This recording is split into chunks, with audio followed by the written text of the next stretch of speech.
What's going on, everybody? It's your boy Burgundy Boss here with another episode of NFL Primetime Recap. And tonight we had another one, a great one. It was memorable. I will remember it. I don't know about you guys, but this was a great game. Maybe not in the sense of an actual football game, but in sense of emotional, sentimental greatness that we witnessed on the field tonight. I mean, there were several things that were just memorable for me, at least. So let's hop right into it. Tonight we saw the Cleveland Browns play against the Pittsburgh Steelers. And I put my keys down for the game. I said the Browns must run the ball effectively. Well, we've learned in recent weeks the Browns don't do that, so I don't even know why, I even tried to write that down. It shouldn't have even been a thing. They refuse to listen to anybody that tells them that they need to just run the ball. Kevin Stefanski, that's what you made your money on, running the ball in Minnesota before you came to Cleveland. So let's not try to be like Scott Turner, become a whole new offense, just because it's what you want to do. You can't do that. That's not how it works. This is the NFL, not for long. So let's go. Do the right thing. And I'm sure this is the same thing the Cleveland Browns are screaming right now. All Cleveland dog pound, like, man, if he would just run the ball, we would win games. I'm sure he would. So the second key to the game for the defense I put down was the Browns must contain Najee Harris and not get beat deep. Well, I will say you get a half point for that because you didn't get beat deep, even though Big Ben took quite a few shots deep in this one. But man, y'all let Najee Harris beat you like a Cherokee drum. That's all I can say. Point blank, period, end of story. Like, that was it. And for the Steelers, I wrote down, Steelers must spread the ball around. Okay. They did definitely spread the ball around, Big Ben had 46 attempts tonight in this one. And then the Steelers must force Baker to beat him. Well, guess what? That's the Steelers didn't really force that. It was kind of the Browns forced themselves to do it. But that's what happened in this game. Cleveland tried to beat Pittsburgh by throwing the ball, which is not their strength, nor is it the weakness of the Pittsburgh Steelers. The weakness of the Pittsburgh Steelers is actually running the ball. Shocker, no surprise there. Kevin Stefanski, are you listening? But nonetheless, let's get into the actual notes I have from the game itself. All right, the score that you find that this one is not indicative of what happened in this one. First note I have, Mayfield having trouble with his target. Early and often, he was high, he was low, he was just not accurate. For like the first 3 quarters of this one, he was not accurate at all. I think I saw a stat at one point, he was 4 of 10. Really? Not in the National Football League. You can't go 4 of 10 and expect to win. It's not how it works. Next one. Najee Harris has hit 1,000 rushing yards. Well, that tells you all you need to know, really. Like, Najee Harris is dangerous. Najee Harris is probably Pittsburgh's main weapon because he catches a lot out of the backfield as well. And, Big Ben being an older quarterback, he really, doesn't really do all the same Big Ben stuff that he used to do. He doesn't get hit by 3 guys, throw him to the side, and throw a 70-yard bomb anymore, He's going to get the ball out quick. He's going to get his playmakers, have his playmakers break tackles, use their athleticism. Well, Najee is probably your primary guy when it comes to that. So, with that being said, we move on to my next note. And my next note is pretty plain and simple, really. And this was actually still in the first half I wrote this note down. That's how good this guy was in this game. It's TJ Watt. I said TJ Watt is Defensive Player of the Year, ! This man was playing out of his mind. Like, I think at this point he had like 4 batted passes and 2 sacks. And I was like, I would die for a defensive player like this on Washington. I would. Like, I can only hope this is what Chase Young becomes. Because if we get this out of Chase Young, I will be forever grateful to Ron Rivera and, to Dan Snyder and all of those guys that I talk crap on because, well, they don't do a very good job sometimes. Next note, and maybe answer this question for me in the chat, but I said maybe 6-foot quarterback is too short. And there's a debate about that too. There's some quarterbacks that can get away with it, like the Kyler Murrays. But see, the thing about it is the Kyler Murrays of the NFL have the athleticism. It's like, there's other guys like Taylor Heineke. Sometimes he kind of shows it too, though. Like 6 foot is okay, but you have to be athletic too. And that only gets you so far. We saw tonight that Baker Mayfield, I wrote down my next note is Baker Mayfield leads the NFL since entering the league in batted passes. He had 54 in the first half. At the end of the first half, he had 54 batted passes this year, which leads the NFL, and he leads the NFL since he's entered the National Football League. And I thought that was a pretty crazy stat. I was a very pro Baker Mayfield person coming out. I thought he was going to be very good. He was very accurate in college. He won the Heisman. And, some people believe, there's a Heisman curse or whatever, but all of Baker's NFL career, that really hasn't been the case. Like, he's been accurate. He's, it's always been, well, he doesn't have enough around him. And then they bring in Jarvis and they bring in Odell, and they bring in Kareem Hunt and, they've got Nick Chubb. And so they're bringing in all these supporting pieces, and they've got Garrett, and they bring in Clowney, and they soup up the defense, and they invest in the draft and the defense. And so finally we've got everything around Baker, but then all of a sudden Baker can't be accurate. What? Baker's been accurate. What do you mean? And, I always used to look down on guys like Colin Cowherd who sit there and they talk about how Baker's too short and he's got too much of an ego, and actually he kind of does. That's kind of a problem for him. He has more commercials than anybody, I think, in the NFL outside of Mahomes and Rodgers. And, well, those other two guys, they're playing at an MVP level, so they can have a few commercials if they want. My next note is the mental error we saw by Jadeveon Clowney tonight. Man, you can't do that. I don't know why he did it. He just, Claypool's shoe falls off, and for whatever reason, Jadeveon Clowney, son, you're almost 30 years old. You cannot be grabbing other man's shoes and just chucking them. You can't do that. Like, why? What does that get you? It reminds me of a couple years ago, as a Florida fan, we learned the hard way that is frowned upon, because Marco Wilson, who is now a Arizona Cardinal, at the time was a Florida Gator, and we were in a pivotal game to get bowl eligibility, and he ripped guy's shoe off and chucked it like 30 yards. Oh, flag comes out, 15-yard penalty. There's like 3 seconds left in this game. Kicks a field goal, Florida loses. And I'm like, ever since that time, I'm like, Marco Wilson is cool, but he's immature. That's all I have to say about Marco Wilson. Same thing happened here tonight with Jadeveon Clowney. He's cool. Like, he makes plays from time to time. He's a big, long, fast pass rusher, but he's immature. Like, all that did was cost your team points.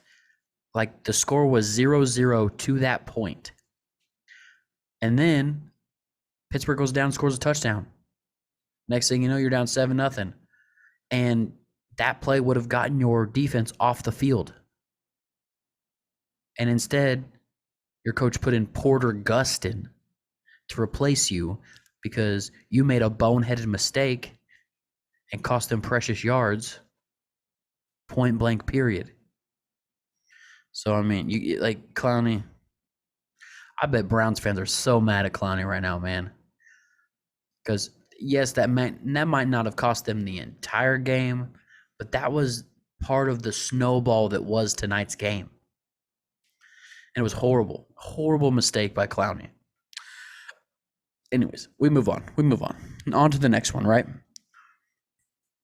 And I mean, after that, like Cleveland just could not move the ball. Like it was drop pass or low ball or overthrow a guy or, good play by a DB. I was like, man, it just cannot win tonight, Cleveland. And so my next note is Baker is losing the game for Cleveland. And he was. I mean, it was play after play after play. Like I said, at one point he was 4 of 10. You can't throw 40% in the NFL and expect to win football games. And I got Browns fans hollering at me all night long, telling me, oh, Baker's not the answer. He hasn't been the answer for a long time, blah, blah. Well, dang, guys, I didn't even ask the question yet. I was getting ready to ask if y'all thought he was the future. Y'all have made it obvious to me he's not the future. So I don't even need to ask that question. And then I got Washington fans coming at me. Man, should we go after Baker? Baker, he's a good quarterback and stuff. He's better than Heineke. Stop right now. That game, put on that game, and you will see what you need to see out of Baker Mayfield to see that him and Heineke are similar players as well. We talk about how similar Fitzpatrick and Heineke are. Baker is in that same ballpark as well. Baker's right there. Look at the Green Bay game that Baker played in last week. I don't know why Stefanski doesn't just run the ball. Same thing with Scott Turner. Just run the ball. You're good at it. Do it. You're one of the better teams in the NFL when it comes to running the football. So just do it. I know you get down sometimes and it's hard to pass, or it's hard to run the ball. That's what you're good at. That's what moves the sticks. That's where you pick up most of your yards. Just do it. Don't be stubborn. Anyways, I'm off my soapbox already. Gosh dang it. And that goes to my next point I wrote down. My next note says QB is everything in the NFL. If you look at the college teams in the NFL this year, oh my gosh, it is so late. I should not even be recording right now. But if you look at the teams in the playoffs, they all have established quarterbacks. They all have franchise quarterbacks. And even the teams in the hunt, they have quarterbacks too. The only teams that are out of it are the teams that don't have quarterbacks. The Carolinas, the Washingtons, the Giants, the Jacksonville. Jacksonville's different. Jacksonville's a train wreck. Just 100 miles an hour into a brick wall. That's Jacksonville. Houston, they're not going. That's why.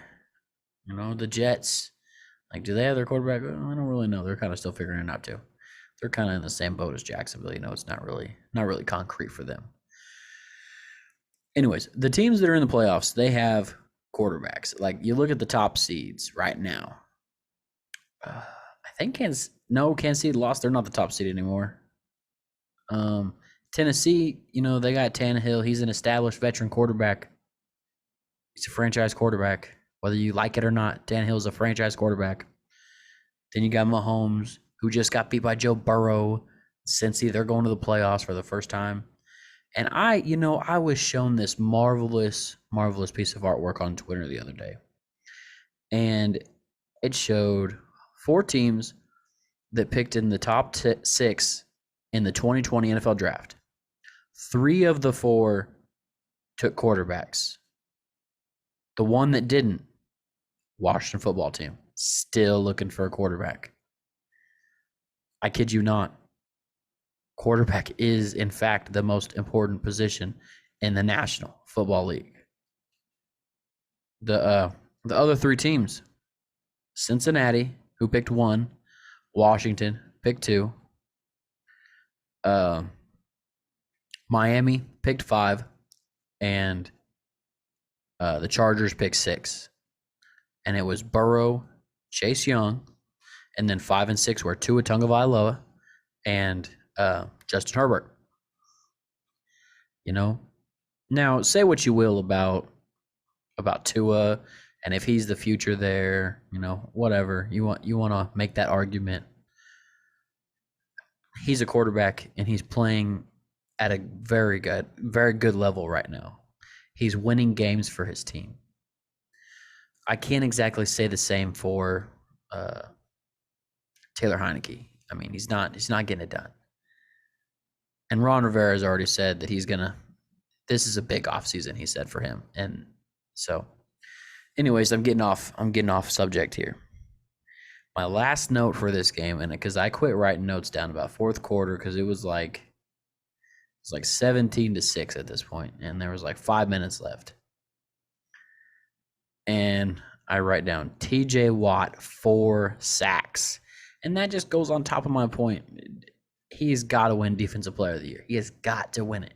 He's about to break the sack record held by Michael Strahan. He's batting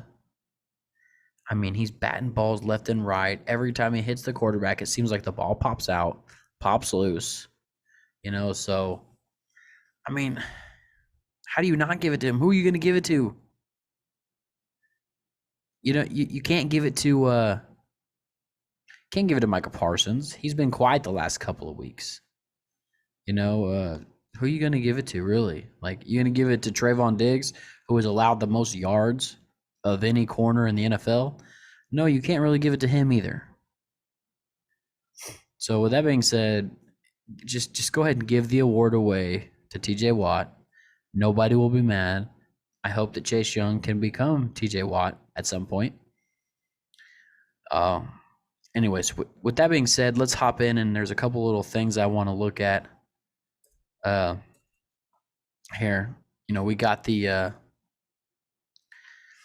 box score from tonight. 26-14 was your final score. That is not indicative of what actually happened in this game, like I said earlier, because, like I said, at one point it was 17 to 6, and then Browns go down, they score a touchdown, and they make it 14-17, and then they're still down, and so Big Ben goes out there with like 4 minutes left, and he's just going to run clock, right?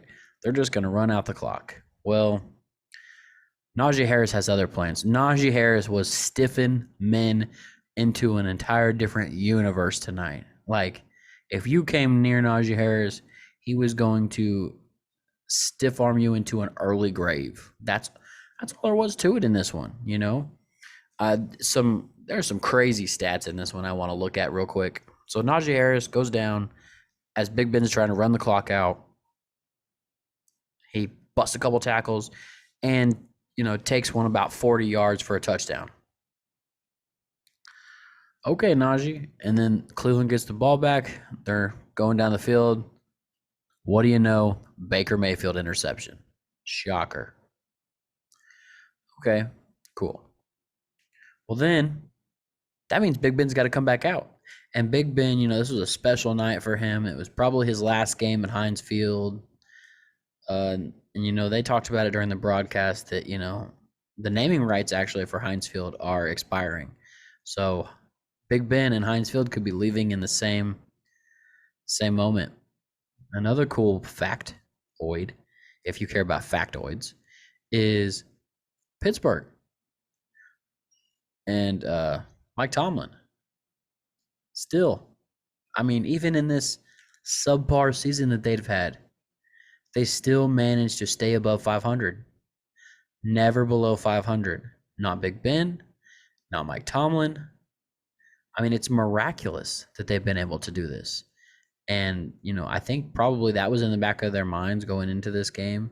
And they're able to pull it out. They go 8-7. So even if they lose next week, they're still 500.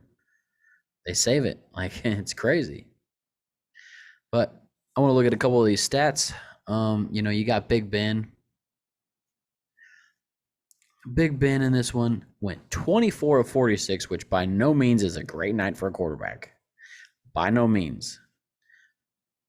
The, the fact that this man threw the ball 46 times and only came out with 123 yards. Big Ben's stat line tells you where they are at with him. Like, they tried to let him throw the ball a lot, go out with a bang.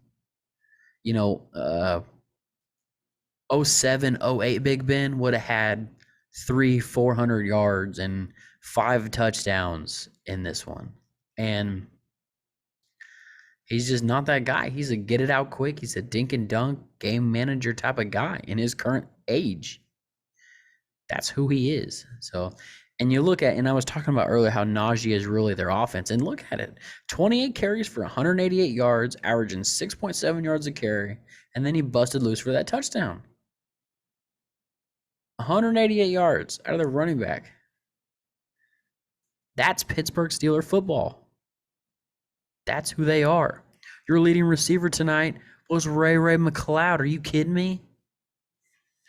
What's going on with Claypool? Is Claypool like a ghost?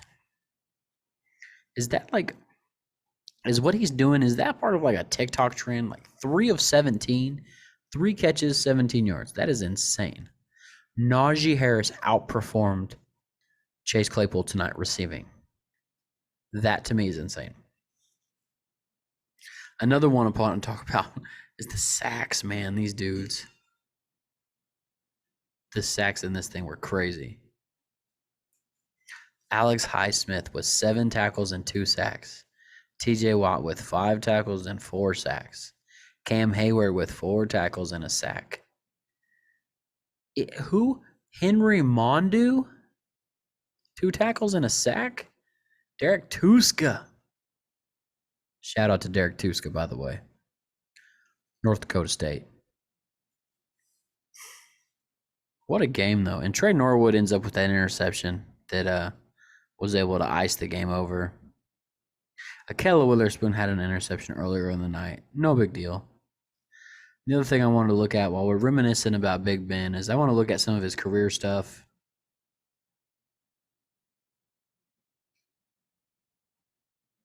You know, Big Ben is an OG. Kind of when I like really started getting serious about football was that draft that it was Eli, it was Phillip Rivers, it was Big Ben. They were all in that draft together. And Big Ben was kind of the odd man out because, you know, it was at the top 1 and 2 was Phillip Rivers and Eli Manning. And Eli ended up being the number 1 pick. He didn't want to go to San Diego. Like, it was a big ordeal. He told him he John Elway'd him basically, and so they ended up trading him. They're fine. We'll take Phillip Rivers. We don't care. Phillip Rivers ends up going there, has a really good career. You know, Eli has a great career in the Big Apple. Both of them are probably Pro Bowl. That's it. Let's not get into hot takes right now, but I think Eli is. I don't know about Phillip Rivers. He might not be. That's a conversation for a different time.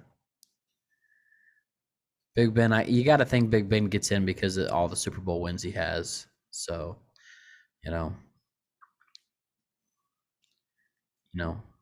700 record as a quarterback, 13-9 as a starting quarterback, 4 shy of 400 touchdowns. Just a great career for Big Ben, really.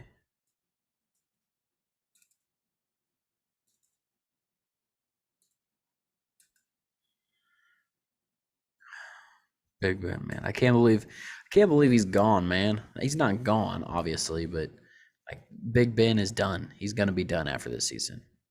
Point blank, period. That's pretty much what this has all told me tonight. He's got one more game against Baltimore where they're trying to fight to get in the playoffs. Kudos to Big Ben, you know. Hope they can do big things and sneak into the playoffs. I'm rooting for him. You know, because I hear a lot of crap from Ravens fans being a Washington fan. Even though I don't live in the Maryland area, I still hear a lot of crap from Ravens fans. They're everywhere, I swear. They're like Raider fans, you know. Cowboy fans, Eagle fans. Ugh. Don't even get me started. Anyways, this has been a nightly recap. This has been an NFL Primetime recap. I'm your boy, Burgundy Boss. Oh, I'm sorry. Please excuse me for that. Before we get out here, I want to remind everyone to like the video, subscribe to the YouTube channel, comment down below, comment suggestions you have for the show, comment, guests you want to see on the show, comment, things you want me to do, suggestions you have. Leave them here, leave them on Twitter at Burgundy Boss. That's Burgundy with an A, as you can see behind me. This is the new logo. I kind of wanted to talk about it, but I got so emotional behind all the Big Ben stuff that it was crazy, and I forgot to talk about it. Red actually won. It is winning. It's kind of this ongoing thing, but Red is currently winning the poll on Twitter for the alternate logo. This logo we have in red, blue, and white. I kind of wanted to get an alternate, going for when I do like the NFL wide stuff. Like when I get ready to start doing mock drafts here in a little bit, and we'll do, we'll do prospect position breakdowns, and we'll probably start with quarterback because that's what Washington needs most, and that'll be the funnest for me.